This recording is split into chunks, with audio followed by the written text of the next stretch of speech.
આધાર card કેન્દ્ર કે હાલાકીનું કેન્દ્ર? આધાર કાર્ડ માટે ધર્મના ધક્કા ખાવા મજબૂર લોકો, વર્ષોથી મૂળભૂત સુવિધાઓનો અભાવ।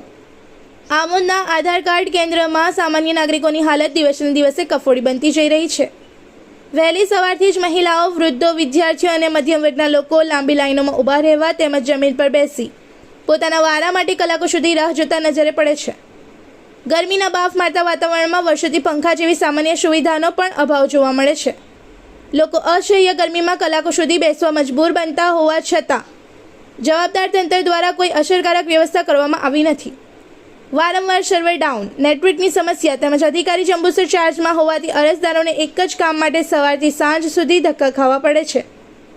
અનેક લોકોને વારંવાર ચક્કર લગાવ્યા બાદ પણ કામ પૂર્ણ થતું નથી। સ્થાનિકોમાં એવી પણ ચર્ચા અને ફરિયાદો ઉઠી રહી છે કે આધાર કાર્ડ કેન્દ્રમાં જાણે કરોડિયાના ઝાડાઓનું સામ્રાજ્ય ચાલી રહ્યું હોય તેવી સ્થિતિ સર્જાઈ છે, જ્યારે સામાન્ય નાગરિકોને પોતાના હકના કામ માટે ભારે હાલાકી ભોગવવી પડી રહી છે। આવી ચર્ચાઓ તંત્રની કામગીરી સામે ગંભીર સવાલો ઊભા કરે છે। હવે સવાલ એ છે કે જનતાને પંખા અને બેઠક જેવી પાયાની સુવિધા પણ કેમ નથી મળી રહી?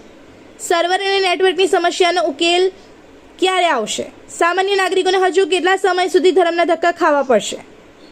આધાર કાર્ડ કેન્દ્રમાં જનતાને માન સન્માન સાથે સેવા મળે, મૂળભૂત સુવિધાઓ ઉપલબ્ધ થાય અને કામગીરી પારદર્શક બને તે માટે तात्कालिक पगलां भरवानी હવે સમયની માંગ છે। इस वीडियो को लाइक करें, हमारे चैनल को सब्सक्राइब कर बेल आइकन जरूर प्रेस करें हमारी न्यू वीडियो सबसे पहले देखने के लिए।